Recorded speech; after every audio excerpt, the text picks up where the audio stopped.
Selamat bertemu kembali para siswa SMA MA kelas 10. Kita lanjutkan pembahasan kita tentang energi dan usaha, fisika kelas 10 semester 2 pada part terakhir, part 5. Seperti biasa referensinya adalah buku pelajaran fisika Martin Erlangga ini, dan satu lagi buku penuntun fisika Martin Ramawidya. Oke. Kita masuk ke bagian yang ketujuh, yaitu teorema usaha energi mekanik. Ya. Jadi teorema usaha energi mekanik ini sama saja dengan teorema usaha energi. Ya. Jadi ada dua cara menyelesaikan soal, bisa pakai teorema usaha energi mekanik, bisa pakai teorema usaha energi. Teorema usaha energi sudah kita pelajari sebelumnya. Ya. Nah, kita akan menurunkan rumusnya secara sederhana. Kita mulai dengan teorema usaha energi yang menyatakan bahwa usaha oleh gaya resultan sama dengan perubahan energi kinetik. Gaya resultan di sini tentu terdiri dari dua bagian. Ada usaha oleh gaya konservatif, ada juga usaha oleh gaya non-konservatif. Sama dengan delta EK. Anda juga udah tahu, gaya konservatif itu ada tiga, yaitu gaya berat, gaya pegas, dan gaya gravitasi. Kemudian gaya non-konservatif itu yang paling populer adalah gaya gesekan dan gaya luar. Gaya luar itu biasanya berupa dorongan atau tarikan, atau gaya rem. Nah, terus Anda juga sudah belajar bahwa usaha oleh gaya konservatif itu min delta EP. Jadi, usaha oleh gaya konservatif bisa saya ganti min delta EP. Ditambah, usaha oleh non-konservatif sama dengan delta EK. Jadi sama rumusnya. Cuma, usaha konservatif diganti min delta EP. Kemudian ini kalau kita pindah ke kanan, ya, kalau ini kita pindah ke kanan, maka kita akan dapatkan usaha oleh gaya non-konservatif sama dengan perubahan energi potensial ditambah perubahan energi kinetik yang sama dengan perubahan energi mekanik.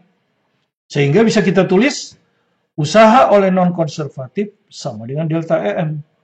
Apa itu delta EM? Perubahan energi mekanik.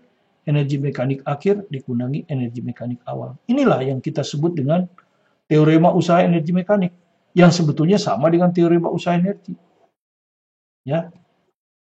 Jadi, kalau kita nyatakan dalam kata-kata, jika pada sistem bekerja gaya non-konservatif, jadi sekarang gayanya non-konservatif. Jika pada sistem bekerja gaya non-konservatif, seperti gaya gesekan, atau gaya luar berupa dorongan, tarikan, atau gaya rem, maka usaha yang dilakukan oleh gaya-gaya non-konservatif, jadi kita hanya akan menghitung usaha yang dilakukan oleh gaya-gaya non-konservatif, itu akan sama dengan perubahan energi mekanik sistem, yaitu energi mekanik akhir sistem dikurangi energi mekanik awal sistem. Ya. Jadi saya tegaskan sekali lagi, perhatikan, ya, teorema usaha energi yang dinyatakan oleh usaha oleh gaya resultan, baik konservatif maupun non-konservatif, itu sama dengan delta perubahan energi kinetik. Dan teorema usaha energi mekanik yang dirumuskan oleh usaha yang dilakukan oleh gaya-gaya non-konservatif sama dengan perubahan energi mekanik adalah teorema yang berbicara tentang hal yang sama. Sehingga hasil hitungannya juga akan sama. Masalahnya, mana yang Anda sukai terserah Anda. Ya. Tapi bedanya yang penting. Kalau teorema usaha energi, kita membicarakan usaha oleh resultan gaya, baik konservatif maupun non-konservatif. Ya. Sedangkan teorema usaha energi mekanik fokus pada usaha oleh gaya-gaya non-konservatif saja. Fokus pada gaya-gaya non-konservatif saja. Yaitu, ini usaha energi mekanik, bukan usaha energi ya. Teorema usaha energi mekanik fokus pada usaha oleh gaya-gaya non-konservatif saja. Salah, ini bukan ini. Ya. Bukan ini, justru yang tadi ya. Gaya gesekan. Ya. Dan gaya-gaya luar. Ya. Berupa rem, dorongan atau tarikan. Nah, Itulah sebabnya teorema usaha energi mekanik lebih disukai, karena hanya konsentrasi pada gaya non-konservatif. Tidak perlu gaya resultan. Kalau teorema usaha energi, dia resultan. Jadi kalau di situ ada gaya konservatif, misalnya gaya berat, menghasilkan usaha, gaya gesekan juga menghasilkan usaha, maka harus kita hitung dua-duanya. Ya, lebih repot. Ya. Nah, kita akan menerapkan teorema usaha energi mekanik kali ini. Silakan Anda selesaikan dengan teorema usaha energi untuk membandingkannya. Ya. Oke, kita ambil soal dari buku pelajaran fisika Martin. Ya.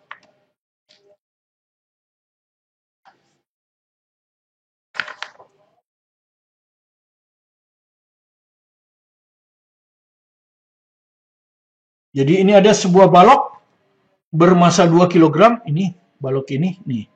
Masanya 2 kg. Ya. Jadi masanya 2 kg. Ini balok ini. Mula-mula diam. Jadi mula-mula dia diam di sini. Taruhlah ini titik C. Berarti VC-nya sama dengan 0 kan?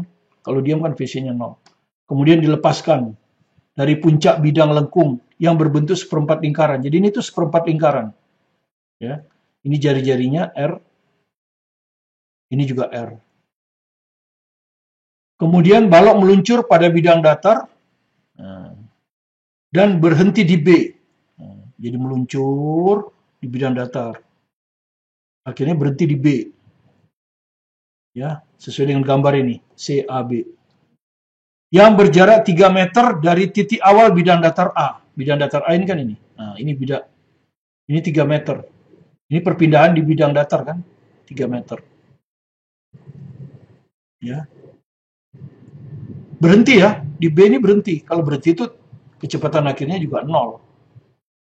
Jika bidang lengkung tersebut licin, jadi bidang lengkung ini licin. Tidak ada gaya gesekan. Ya, Anda perhatikan. Ya, jadi di antara C dan A gaya yang bekerja hanya gaya berat. Gaya berat itu non-konservatif. Ya. Non-konservatif. Kemudian ada gaya normal, tapi usahanya 0. Nah, kalau yang bekerja gaya non-konservatif, kita sudah tahu berlaku hukum kekekalan energi mekanik. Jadi antara C dan A ini nanti berlaku hukum kekekalan energi mekanik. Ya, ini. Berlaku hukum kekekalan energi mekanik. Ya, karena gaya yang bekerja hanyalah gaya berat dan gaya normal. Tapi gaya normal itu usahanya 0. Dan kita udah tahu gaya berat adalah gaya konservatif. Jadi kalau yang bekerja hanya gaya-gaya konservatif, maka berlaku hukum kekekalan energi. Nah, tapi di bidang ini kasar. Ada gaya gesek antara balok dan bidang datar sebesar 8 Newton. Jadi di sini ada gaya gesek. Jadi Anda sudah tahu gaya gesek ketika bergerak dari A ke B itu pasti ke kiri. Ya. Dan ini sama dengan 8 Newton. Ya, jadi ini gaya gesek ini. 8 Newton. Dan ingat, gaya gesek ini adalah gaya non-konservatif. Sehingga kita akan pakai, untuk gerak dari A ke B, kita akan pakai teorema usaha energi mekanik. Tidak boleh pakai kekekalan energi. Karena ada gaya non-konservatif. Maka besar R berapa? Jadi kita ditanya justru R-nya berapa. Seperti itu ya. Oke. Kita tinjau gerak balok M dari C ke A. Lintasannya licin ya, sehingga berlaku hukum kekekalan energi mekanik ya. Berlaku hukum energi. Rumusnya apa? Antara C dan A ya, boleh dari C, boleh dari A, terserah ya. Misalnya C dulu. Jadi energi potensial C sama dengan energi kinetik C sama dengan energi potensial A ditambah energi kinetik A. Nah, kita ambil A sebagai acuan ya. A sebagai acuan. Acuan ketinggian ya. Jadi H diukur dari A itu 0. Oke. Energi potensial C kan nanti MGHC kan. MGHC. Ya. Energi kinetik C setengah M VC kuadrat. Ya. Energi potensial A MGHA. Dan energi kinetik A adalah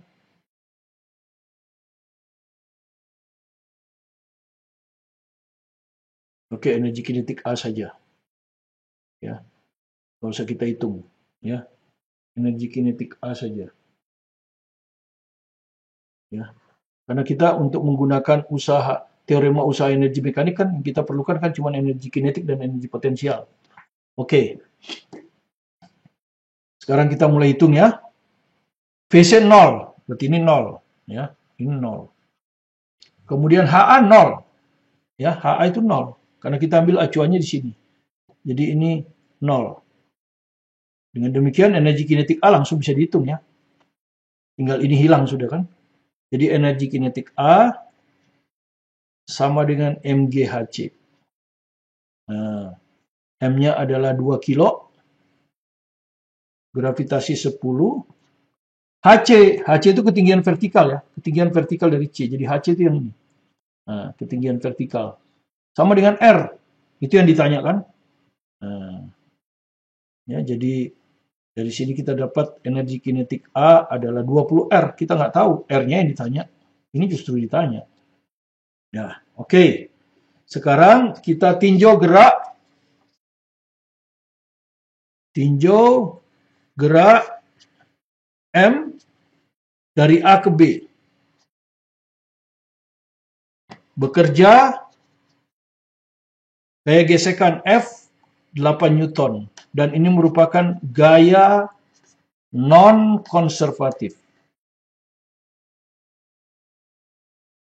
Ya, satu-satunya gaya non-konservatif. Sehingga kita harus pakai rumus gaya oleh usaha non-konservatif sama dengan perubahan energi mekanik. Ya, jadi gaya gesek aja. Usaha oleh gaya gesek. Anda sudah tahu berlawanan arah kan? Gaya gesek ke kiri, S-nya ke kanan. Jadi ini min F kali S. Delta EM itu adalah energi mekanik 2. Akhir ya, maksudnya energi mekanik akhir. Akhir itu B ya. Energi mekanik B dikurangi energi mekanik awal. Ya, awalnya kan A. Akhirnya B. Nah, begini. Nah, kemudian energi mekanik B itu adalah energi potensial B ditambah energi kinetik B. Energi mekanik A tentu energi potensial A ditambah energi kinetik A. Gitu kan ya. Ya, kemudian Anda lihat energi potensial B dengan energi potensial A sama-sama tinggi. Ya, kalau kita tadi kebetulan kita ambil acuan 0, jadi dua-duanya 0. Kalaupun tidak 0, dua-duanya akan salah karena sama tinggi. Oke, jadi kita sekarang tinggal masukkan min F-nya 8, S-nya 3 sama dengan energi kinetik B. Nah, Anda lihat energi kinetik B 0. Ya, karena VB-nya 0. Ya, jadi energi kinetik B ini 0 ya. Ini 0. 0 kurang energi kinetik A. Nah, energi kinetik A udah kita dapat tadi 20R. 20R. Nah, maka R-nya bisa dapat ya. 8 kali 3 bagi 20. Ya toh? 8 kali 3 bagi 20. Nah, gitu ya. Ini soal pilihan ganda. Anda tinggal hitung. Ya. Dibagi 2, ini 4. Dibagi 2, ini 10. Maka hasilnya adalah 12/10 meter. Jelas 1,2 ya. Ya, dengan demikian semua teori sudah selesai untuk bab usaha energi. Sekarang kita hanya review ke pembahasan soal-soal di waktu sisa kita ini. Ya, yang pertama kita ambil dari soal Gray P6 test. Ini soal pilihan ganda, teman. Pilihan gandanya saya nggak tulis. Ya, pilihan gandanya saya nggak tulis. Yang pertama, soal yang pertama. Ya. Energi potensial sebuah partikel yang sedang bergerak pada garis lurus diberikan oleh UX setengah KX kuadrat tambah seperempat BX pangkat 4. Jadi fungsi posisi ya. X ini posisi. K ini tentu bilangan tetap. B ini juga bilangan tetap di sini kalau nggak ada keterangan ya. Karena ini dibilangnya U sebagai fungsi X. Jadi yang berubah hanya X. Yang ditanya gaya pada partikel. Ya. Yang ditanya itu gaya pada partikel. Nah, sekarang Anda belajar. Ya. Energi potensial kan? Energi potensial itu berkaitan dengan usaha oleh gaya konservatif. Jadi ini pasti gayanya konservatif karena energi potensial ya. Nah, Anda sudah tahu usaha oleh gaya konservatif itu min delta EP. Ya, Anda sudah tahu. Jadi kalau kita masukkan, ini adalah energi potensial kan, cuma ini notasinya U, kita bisa pakai EP. Jadi usaha oleh gaya konservatif berapa? Min ya, dikalikan min aja. Jadi min setengah kx kuadrat min seperempat bx pangkat 4. Nah, sementara kita tahu bahwa usaha itu adalah integral f dx. Ya, ini f-nya tentu f konservatif. Ya, kenapa dx? Karena dia fungsi posisi. Ya, kita sudah tahu. Jadi kalau kita tulis di sini aja ya. Atau nanti kita ke sini ya. Jadi usaha itu adalah integral f dx. Gitu. Nah, kita ditanya f, bagaimana yang diketahui integralnya? Maka kita harus keluarkan tanda integral. Caranya kita turunkan. Ini kita turunkan terhadap x, gitu ya. Integral f dx. Cuman kalau ini kita turunkan, sebelah kiri juga harus kita turunkan, ya, dw per dx, ya. Jadi kita kalikan dengan operator ini, turunan terhadap variabel x. Nah, kalau diferensial dan integral itu sama aja saling menghilangkan, ya, karena diturunkan dan diintegralkan ya, hilang, ya, karena ini kebalikan, peristiwa kebalikan, ya. Jadi sama dengan kali dan bagi, berkebalikan, ya. Kita bagi 5, terus kita kali 5. Ya sama aja tidak dikali, ya, tetap nilainya, ya. Jadi misalnya x, kita kali 5, kita bagi 5, ya tetap aja x. Jadi ini akan saling menghilangkan, jadi sisanya f. Nah, begini. Ya. Di sini dw per dx. Ya begini, ya. Jadi f sama dengan dw per dx, gitu. Jadi sekarang tinggal kita selesaikan. Ya, jadi perhatikan, kalau turunan terus diintegralkan ini hilang. Ya, jadi sisa f aja. Itu karena pasangan ini, peristiwa berkebalikan. Kebalikan dari integral adalah turunan. Jadi sama dengan kali dengan bagi ya. Kalau x saya kali 5, saya bagi 5 ya sama aja, tetap x. Jadi hanya f aja. Cuma di sini juga harus diturunkan ya sama dengan ini. Oke, jadi sekarang kita tinggal turunkan dw per dx ya. W-nya ini diturunkan ya. Bagaimana kalau kita turunkan ini? Ya, jadi min setengah k. Nah, pangkat turun, gitu. Pangkat turun, pangkat kurang 1. Jadi 2x kan. Min seperempat b, yang kita turunkan x pangkat 4 aja. Pangkat turun, 4. Pangkat kurang 1, 4 kurang 1, 3. Jadi hasilnya adalah min kx, karena ini hilang. Ini juga hilang. Min bx pangkat 3. Nah, ini jawabnya. Ya. Itu jawabnya ya. Jadi ini ada di pilihan nanti. Ya, kalau Anda punya buku penuntun fisika Martin, ini pilihan. Kalau nggak salah pilihan A, ya. Kalau nggak salah. Ya, nanti dilihat saja. Oke, itu nomor 1. Oke, sekarang kita masuk ke soal SBMPTN 2015. Yang berbentuk pertanyaan 1, 2, 3, 4. Anda sudah hafal, pilihlah A kalau 1, 2, 3 benar. Pilihlah B kalau 1, 3. Pilihlah C kalau 2, 4. Pilihlah D kalau hanya 4. Dan pilihlah E kalau semuanya benar. Ya. Sebuah balok bergerak dari keadaan diam menuruni suatu bidang miring panjang. Jadi ini bidang miring ini panjang. Baru terus dia mendatar. Dia mulai bergerak taruhlah dari titik A. Diam, berarti VA-nya 0 kan. Bagian pertama bidang miring itu, jadi ini bidang miring ini kita bagi 2. AB dan BC. Ya, bukan BC. AB dan ini sampai sini. Bagian pertama bidang miring AB. Licin, artinya tidak ada gesekan. Sehingga di sini berlaku apa?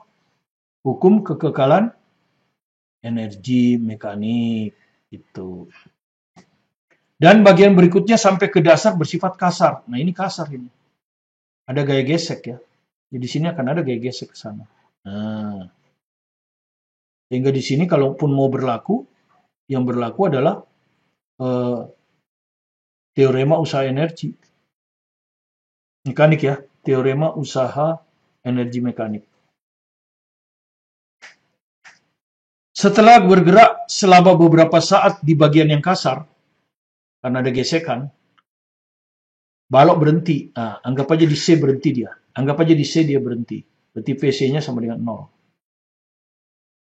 Nah, sekarang kita periksa 1 atau 3. Mana yang lebih gampang menurut Anda?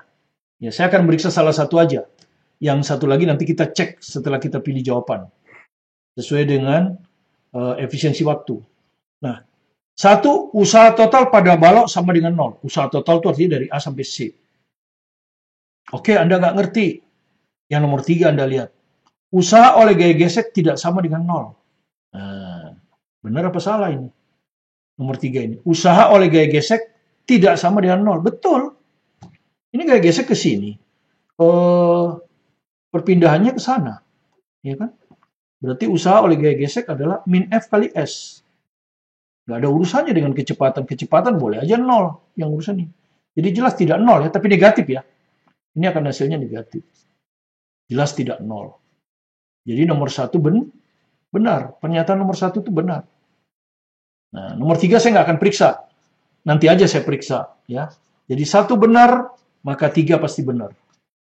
Nah, oke. Saya udah dapat 1, 3. Berarti sekarang saya harus periksa 2.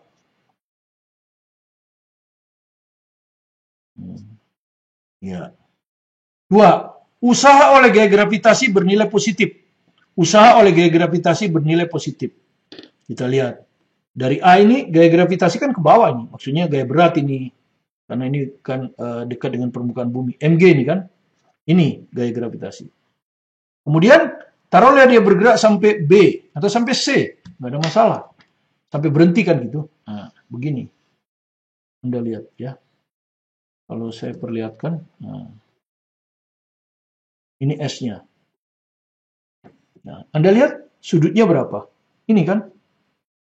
Sudutnya ini. Lancip ya. Sudut lancip. Tetanya. Tetanya itu lancip. Jadi usaha oleh gaya gesekan. Ya. Sama dengan Mg. Kan gitu kan. Kali S. Kosinus theta. Kosinus sudut lancip. Positif kan. Ini positif. S-nya juga positif. Ya. Mg positif. Massa positif. Positif kali positif kali positif lebih besar 0.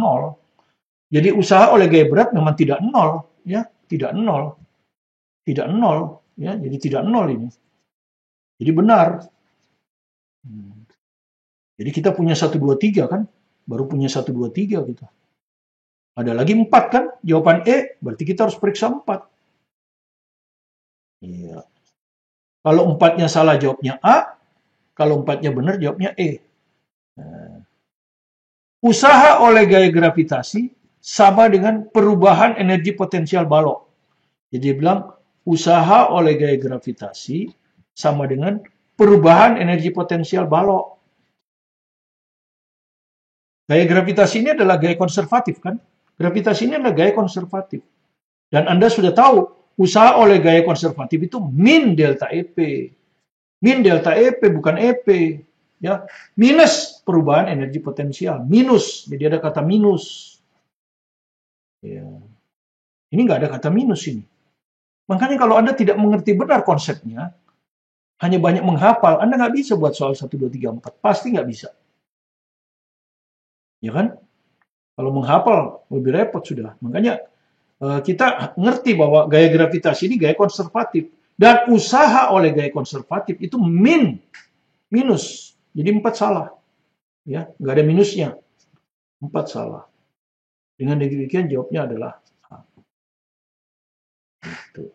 Nah, sekarang secara cepat, kenapa satu benar? Kita periksa. Kenapa 1 benar tadi? Tapi kalau di sini kita udah dapat jawabannya. Ini hanya untuk belajar. Usaha total pada balok sama dengan 0. Usaha total pada balok. Maksudnya dari A sampai C. Mana bisa 0? S-nya nggak 0. Ya toh? Nggak mungkin 0. Ya. Nah, sekarang kita lihat aja. Usaha total kan berarti usaha dari A ke B dan ditambah usaha dari B ke C kan? Ya. Sorry, nomor satu benar. Iya benar. Kok salah? Nomor benar. Usaha. Jadi kita pakai teorema usaha energi. Sekarang kita pakai teorema usaha energi. Ya. Usaha oleh gaya resultan gaya. Ya, resultan gaya kan. Sama dengan perubahan energi kinetik. Ya. Nah, di sini dari A sampai C kan total dari A sampai C. Ya, maka akan sama dengan energi kinetik C dikurang energi kinetik A. Gitu. Energi kinetik C berapa? 0, berhenti. Energi kinetik awal diam, 0. 0 kurang 0, 0. Benar ya? Makanya benar. Usaha total pada balok sama dengan 0. Usaha oleh resultan gaya 0. Ya, teorema usaha energi. Usaha oleh resultan gaya sama dengan perubahan energi kinetik. Dari awal ke akhir. Awalnya A, akhirnya C. Bukan B ya. Kan dibilang total sampai berhenti. Ya. Apa artinya perubahan energi kinetik A ke C? Energi kinetik C dikurangi energi kinetik A. Energi kinetik C 0, energi kinetik A 0. Ya, usaha oleh resultan gaya 0. Dengan demikian satu benar. Ya, jadi kita tahu kalau kita tidak menghafal. Oke? Oke. Nomor 3 kita ambil dari UGM 2019. 1 tahun yang lalu ya. Masih baru. Ya, ini dari buku penuntun Fisika Martin. Jadi memiliki 2 buku ini benar-benar. Ini teorinya bagus, soalnya bagus. Ini rangkuman rumusnya inti berdasarkan peta pikiran. Kemudian soalnya banyak. Diambil dari semua perguruan tinggi yang terkenal ya. Sebuah truk bermasa 1000 kilo. Jadi massa truk 1000 kilo ya. Melaju dengan kelajuan konstan. Ingat, kelajuan konstan. Ini penting kata konstan ini ya. Kelajuan konstan. 100 km per jam. Nah, cuma ini satuannya harus dijadikan meter per sekon. Ya, Anda lihat. Kilometer ke meter 1000. Jam ke sekon 3600. Nah, jadi ini. Ini kalau dihitung berapa ini? Nolnya dicoret dulu 2 kan gitu. Begini. Udah itu aja dulu. 100 kali 10 1000. 1000 per 36 udah nggak apa-apa. 1000 per 36. Satuannya udah internasional, meter per sekon. Ya. Menaiki tanjakan miring. Nah, ini kita gambar sendiri kan. Ini dia naik kan. Ya. Menaiki tanjakan miring. Taruhlah kemiringannya sesuai dengan ini alfa. Maka tangan alfa 0,1. Ya, tangan alfa itu 0,1 itu bisa tulis 1 per 10. Oke. Jika gaya gesekan total yang bekerja pada truk adalah 700. Jadi ini ada gaya gesekan ya. Ada gaya gesekan di sana. Sini ya, ada gaya gesekan. Nah, itu F. Ya. Di mana F-nya itu 700 ya. F-nya itu 700 Newton. Nah. Hitunglah daya minimum yang harus diberikan oleh mesin truk. Jadi daya oleh mesin truk. Daya minimum. Kita sudah belajar kemarin bahwa daya itu adalah gaya dikali kecepatan rata-rata. Kalau daya minimum ya gayanya minimum kali kecepatan rata-rata. Kecepatan rata-rata udah tahu nih 1000 per 36. Ya, karena kalau kecepatannya tetap ya sama dengan kecepatan rata-rata. Jadi kita hanya perlu menghitung gaya minimum. Nah, dia bilang kecepatan truk konstan. Berarti percepatannya 0 dong. Dan kalau percepatan 0 maka menurut hukum 2 Newton resultan gaya pada truk harus 0.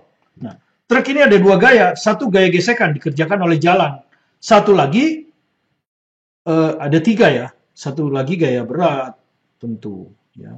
Dan gaya berat ini punya komponen ke arah jalan. Kan dia jalan ke sono, S-nya kan ke sono. Sana. Kalau tidak ada mesin, pasti jatuh ke bawah. Nah, gaya mesin itu yang ini kan. Ini adalah gaya mesin. Ya, minimum itu kalau dia sama minimal kan, ini mg. Nah, mg ini kita uraikan kan gitu ke sana ini. Kemudian kita nyatakan, Anda sudah tahu kalau ini alfa, ya, maka alfanya akan pindah ke sini kan, ini. Itu dengan segitiga. Kalau kita punya segitiga seperti itu. Ya. Karena kalau ini alfa, ini 90. Maka ini akan 90 min alfa. Ini akan 90 min alfa. Maka alfanya pindah di sini. Nah, kemudian MG ini adalah hipotenusa. Yang kita inginkan yang ini, di depan alfa. Maka ini pasti sinus. Karena di depan sudut kan. Nah, di depan sudut itu sinus. Kalau terhadap hipotenusa. Jadi MG sinus alfa. Nah, yang diketahui tangan alfa. Kita hitung dulu ya. Kalau kita punya segitiga. Ini alfa. Tangen itu sisi di depan sudut ya. Sisi tegak. 1 berarti ya. Sisi tegaknya 1. Per alas. Ya kan? Sisi tegak dibagi alas. Berarti alasnya 10.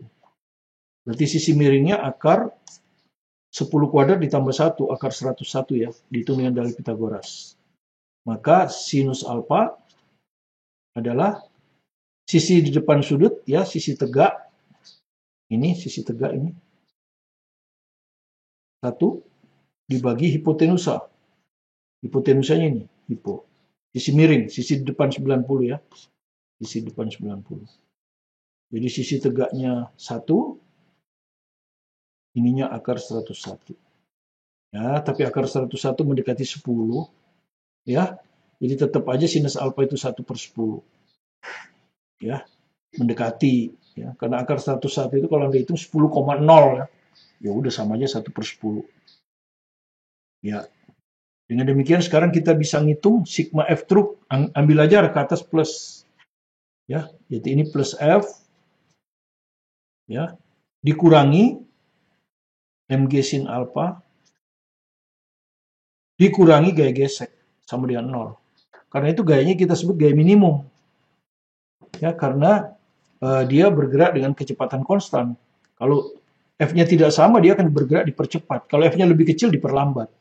Di sini dia sama dengan 0. Jadi F minimum sama dengan Mg sin alfa ditambah F. Itu yang kita mau hitung kan? Supaya ngitung daya. M masanya 1000. Gravitasi 10. Sinus alfa 1/10. Ditambah gaya gesek 700. Maka ini hilang. Jadi 1700. Ya, kalau dapat masukkan aja ke sini sekarang. Ke bunga itu. Jadi P minimum sama dengan 1700. Ini 1700 kali kecepatan rata-rata. Tadi ini 1000/36. 1000/36. Maka ini satuannya watt. Terlalu besar kan itu, ini kilowatt. Kalau kilowatt kan ini. Nah, jadi tinggal 1700 bagi 36. Ya. Jadi Anda bagi aja. 1700 dibagi 36. Cari aja angka depannya ya. Ini angka depannya 4, ini 5, ini 6, ini 7, ini 8. Angka depan aja. Kalau angka depannya 4, jawabannya A. Kalau angka depannya 5, jawabannya B. Ya. Jadi nggak perlu dihitung. Ini menghemat waktu. 170 dibagi 36. 4 apa 5? Kalau 5 berapa? 180 berarti 4. Nah, begitu kita dapat 4, maka jawabannya adalah A. Nah, itu caranya kalau multiple choice. Kalau Anda hitung semua, Anda kehilangan waktu. Ya, dan kehilangan waktu itu akan menyebabkan Anda malah grogi. Ya, jadi jawabannya A. Karena angka depannya 4. Ya, kilowatt itu. Oke, nomor terakhir kita ambil dari soal SIMA UI 2019. Ya. Oke. Sebuah osilator harmonik sederhana terdiri dari balok 0,5 kg yang diikatkan pada ujung suatu pegas, ya seperti ini nih. Ya, di lantai, jadi di lantai, lantainya licin. Sehingga tidak mengalami gesekan ketika bergerak, maksudnya lantai licin. Saat T-nya 0, simpangan balok sama dengan 0. Jadi waktu T-nya 0 dia ada di posisi kendur, ya posisi seimbang. Lalu bergerak ke arah sumbu X, ya, positif, jadi bergerak ke kanan. Grafik fungsi gaya pada balok tersebut ini. Nah, gayanya fungsi X ya. Gitu. Di mana Fs ini adalah 75 Newton. Nah, Ya. Ketika simpangannya 2/3 simpangan maksimumnya, jadi taruhlah ini simpangan maksimum ini. Nah, kalau di gambar kita simpangan maksimumnya 0,3. Kita ini 0,3 meter kalau di grafik. Karena dia gambar hanya sampai sini kan, berarti ini adalah simpangan maksimum. Ketika simpangan 2/3 simpangan maksimum, misalnya di P ini. Di P ini X-nya 2/3A. X-nya 2/3A. Berapa energi kinetik balok? Nah, Anda udah tahu kan energi kinetik kemarin apa? Setengah K A kuadrat kurang X kuadrat. Kita dapat dari energi mekanik dikurang energi potensial kan? Ini. Ya, sekarang K-nya berapa? Belum tahu. Ya, belum tahu. Amplitudenya udah tahu nih, 0,3 meter. X-nya ya tinggal dihitung kan 2/3 dari A. Ya, jadi kalau kita mau hitung, masukkan aja dulu dalam A ya, karena A-nya diketahui. Jadi ini energi kinetik sama dengan setengah K A kuadrat dikurang X kuadrat. Nah, ini dikuadratin. Berapa ini kalau dikuadratin? 4/9 kan? 4/9 A kuadrat. Ya ini nih kalau kita kuadratin kan 4/9. Ya. Nah, jadi artinya energi kinetik akan sama dengan setengah K. Ini 1 kurang 4/9, 5/9 A kuadrat. Nah, begini. Hanya udah tahu ya, amplitudenya adalah 0,30 meter. Jadi tinggal ngitung K. Nah, ngitung K dari grafik. Kalau tidak ada, kalau grafiknya lurus berarti F sama dengan Kx kan? Kx. Ya. Jadi grafik F terhadap X, K ini adalah gradien. Ya, gradien dari grafik. Ya, gradiennya ini kan kalau Anda lihat kuadran 2 ya. Negatif kan? Jadi ini tangen theta ini sama dengan ini. Ini berapa ini? 75. Ini 75. Dibagi ini min ya. Jadi K sama dengan tangen theta. Tangan itu adalah sisi di depan sudut, ya toh, 75. Ya, dibagi sisi di dekat sudut. Yang ini.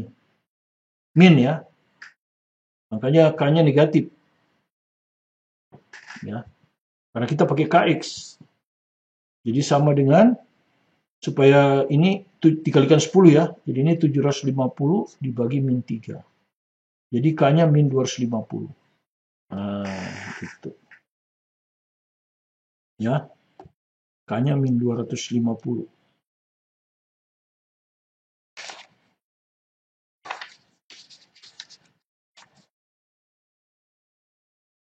Ya, jadi kalau kita tulis di sini F sama dengan hanya kita masukkan min 250 min 250x. Maka tetapan pegasnya yang ini. Kalau tetapan kan dipositifkan. Ya, K di sini kan K tetapan pegas. Jadi masukkan ke sini. Jadi energi kinetik, jadi negatifnya dihilangkan. Negatif ini kan menyatakan simpangannya. Kalau gayanya X-nya ke sana, maka gaya pegasnya ke kiri. Makanya selalu min kan. Oke, jadi energi kinetik setengah, K-nya 250, didapat dari gradien tadi, 5/9 kali amplitudo kuadrat. Nah, kita hitunglah sendiri di sini. A-nya berapa? 0,3. Ya, 0,3. Berarti kalau dikuadratin, berarti 0,09 ya. Ya, ini kan 3/10. Kalau dikuadratin ya 9/100 kan gitu kan. 3 dikuadratin 9, 10 dikuadratin 100. Jadi dikali 9/100. Ya, itu ya. Tinggal dihitung. Nah, tinggal angka depan juga ini. Gampang 9 dengan 9 hilang. Ya, 2 dengan 250, 125. Jadi hasilnya 125 kali 5. Ayo, berapa? 125 kali 5, 625. Jadi jawabnya B. Ya, tinggal lihat aja kalikan. 125 kali 5, 600. 600. Yang ada 600 cuma B. Ini kan 500. Ini 725. Jadi jawabnya B. Nggak usah dihitung detail.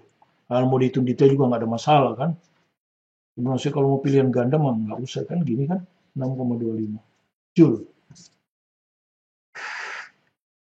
Ya, beginilah kita kebetulan dengan keterbatasan waktu hanya bisa membuat 4 soal, eh, soal-soal terbaru, ya, dan semua diambil dari buku Penuntun Fisika Martin dan buku pelajaran, ya. Jadi dua buku ini sangat mewakili kalau Anda ingin belajar dan hebat dalam bidang matematik, dalam bidang fisika. Kalau dalam bidang matematik ada lagi buku saya, ya. Jadi demikianlah yang telah kita jelaskan.